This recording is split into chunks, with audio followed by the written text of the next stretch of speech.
Du magst es minimalistisch und edel? Dann schau dir dieses Video an.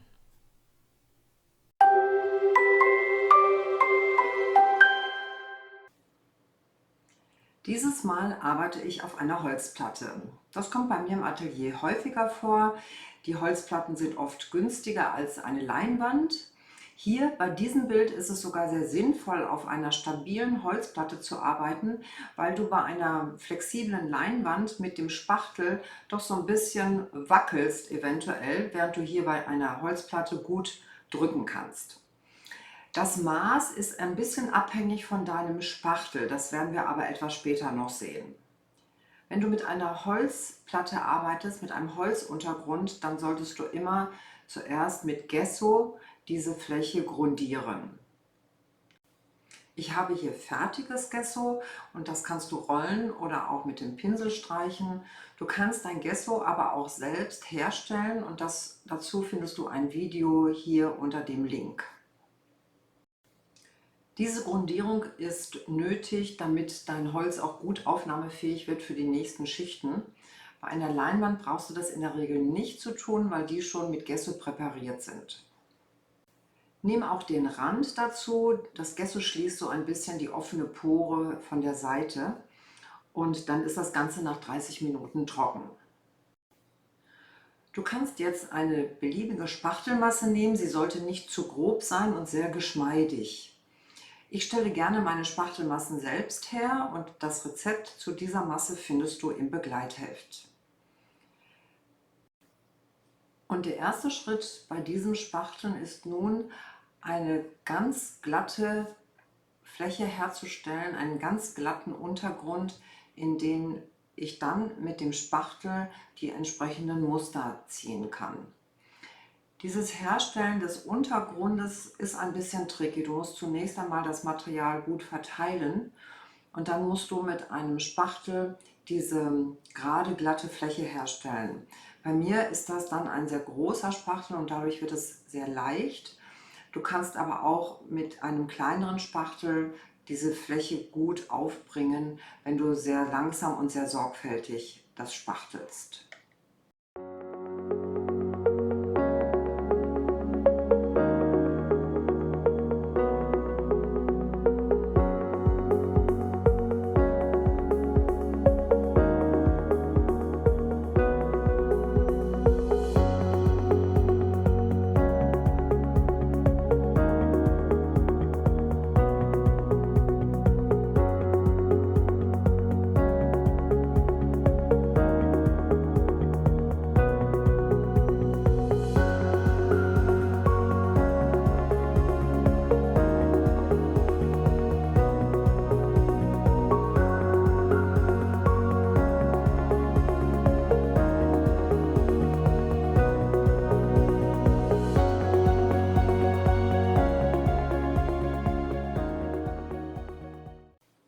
Wenn der Untergrund jetzt so vorbereitet ist, dann kannst du mit dem Spachtel die Rillen ziehen. Und jetzt erklärt sich auch die Breite des Brettes. Es ist genau zweimal die Breite des Spachtels, also die Seite, die ich nutzen will. Das sind die feineren Zacken, damit es also nicht so grob ein grobes Muster wird. Und das Ganze wird jetzt ein Viertelkreis. Das heißt, ich drehe das um die mittlere Kante, die muss also jetzt sehr gut gehalten werden, das darf nicht wegrutschen. Und das ist aber genau die Stelle auch, wo du siehst, ich übe Druck aus. Und das ist natürlich bei so einer starken Holzplatte ideal. Eine Leinwand würde nachgeben. Und da haben wir unsere ersten Rillen. Das ist ein Viertelkreis und jetzt kommt gleich noch der zweite Viertelkreis dazu. Vorher habe ich aber den Spachtel einmal gesäubert.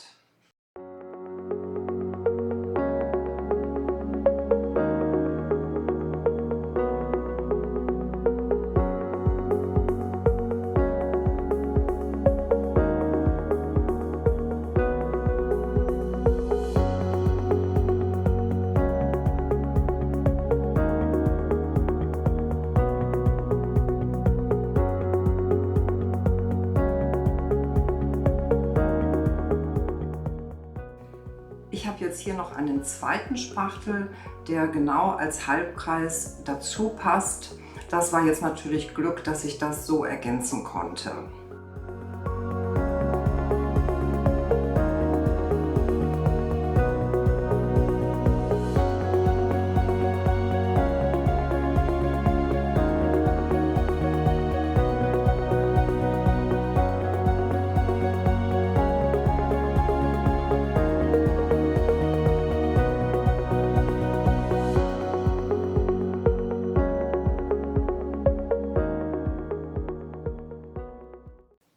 Nach 1 bis 2 Tagen ist die Spachtelmasse trocken und dann brauchst du etwas Sandpapier, ein feines Sandpapier, damit du die Ränder schleifen kannst und auch die Übergänge der einzelnen Rillen, denn wenn du da genauer hinguckst, dann siehst du, die sind nicht ganz sauber.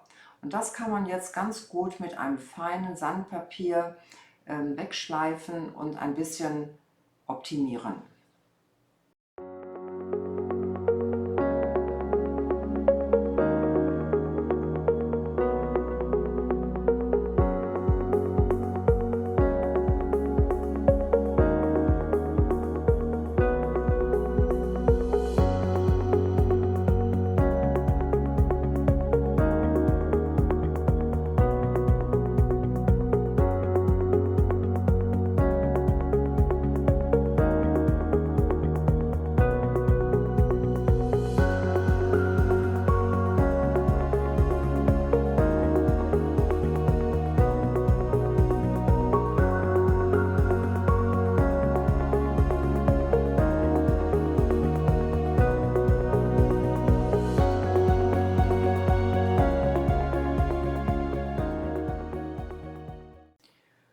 Bevor ich mit der Farbe starte, zeichne ich hier noch den Viertelkreis ein, der dann nochmal diese große Fläche unterteilt. Los geht es dann mit Weiß. Das sind die beiden großen Viertelkreise, die so eingefärbt werden. Und das lasse ich auch erst trocknen, bevor dann die schwarzen Bereiche eingefärbt werden.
Und das Schwarz übernehme ich auch gleich für die Ränder. Die werden komplett auch schwarz gestrichen. Wenn das gut getrocknet ist, können wir uns ans Vergolden machen. Dazu werden jetzt die übrig gebliebenen Flächen mit Anlegemilch eingepinselt. Anlegemilch ist nichts anderes als ein Acrylfabrikat, was nach dem Trocknen klebrig ist, und auf dieser klebrigen Schicht hält dann das Blattgold oder das Schlagmetall. Um mir hier etwas die Sache zu vereinfachen, nehme ich die Zeichenschablone zum Abdecken. Das geht aber nur bedingt. Das kann also sein, dass euch die Anlegemilch darunter läuft, also ein bisschen vorsichtig, sonst doch lieber mit dem Pinsel direkt malen.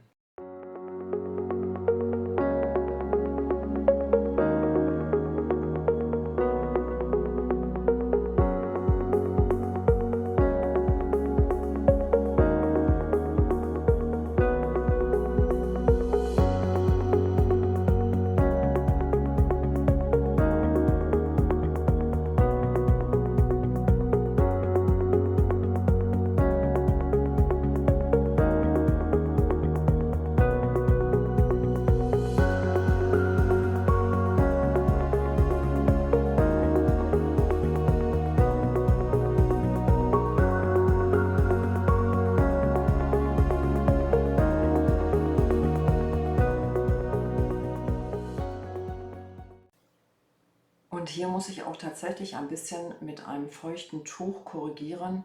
Da ist etwas Anlegemilch in den schwarzen Bereich geflossen. Das ist aber kein Problem, das kann man also sehr gut wegwischen. Für den letzten Teil braucht ihr dann einen feinen Pinsel und streicht etwas Anlegemilch auf die höchsten Stellen dieser Ringe.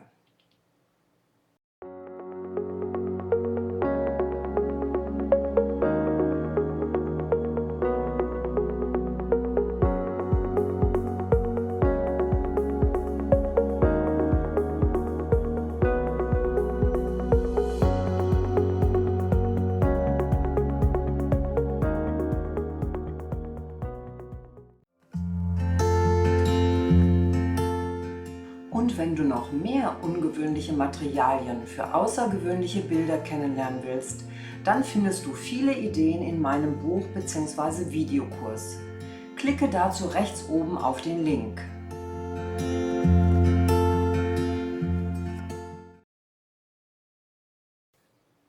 Inzwischen ist die Anlegemilch trocken, das heißt, sie ist klebrig, und ich kann mit dem Vergolden starten, wobei mein Blattgold nur ein Schlagmetall ist, also ein unechtes Gold, aber trotzdem sehr, sehr gut aussieht. Die Schwierigkeit ist, diese feinen Blätter aus diesem Heftchen zu bekommen, und ich mache das immer mit Hilfe eines Spachtels. Da kann ich so ein ganz kleines bisschen Luft reinwedeln und dadurch dann auch dieses dünne Blättchen abheben.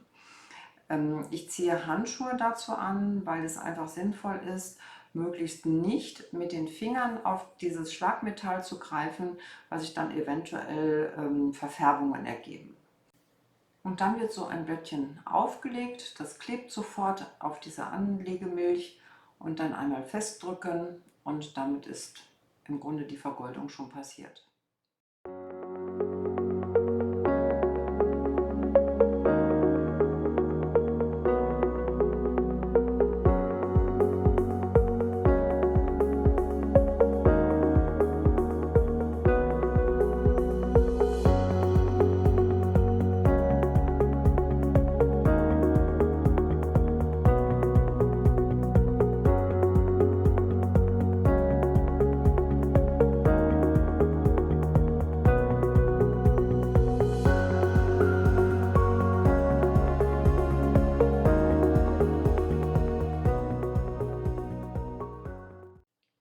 Und mit einem Borstenpinsel entferne ich dann die losen Teile, fege sie also vom Bild. Du musst auch wirklich an jeder Stelle gehen und es nachträglich sozusagen runterfegen.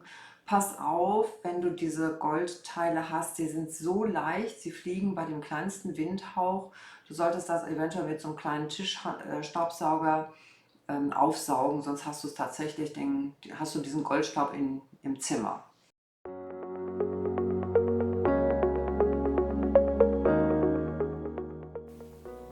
Und wenn dir das Video gefallen hat, freue ich mich über ein Like, abonniere meinen Kanal und klicke auf die Glocke.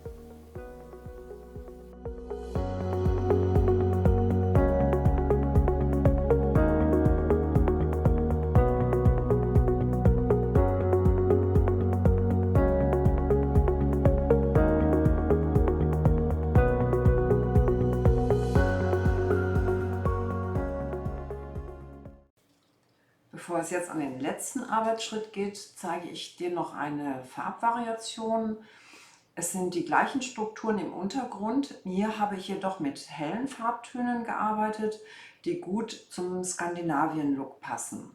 Diese Farben sind Kreidefarben aus dem Baumarkt. Dein Bild muss jetzt zum Abschluss einmal lackiert werden. Das ist quasi der Anlaufschutz, sonst wird das Blattgold irgendwann sich verfärben. Du kannst dazu einen ganz normalen Acryllack nehmen. Ich nehme natürlich hier einen glänzenden Lack, der dann auch das Schlagmetall sehr gut zur Geltung bringt. Und es ist jetzt einfach nur einmal durchlackieren und ein bisschen den Überschuss wegnehmen und dann ist dein Werk fertig.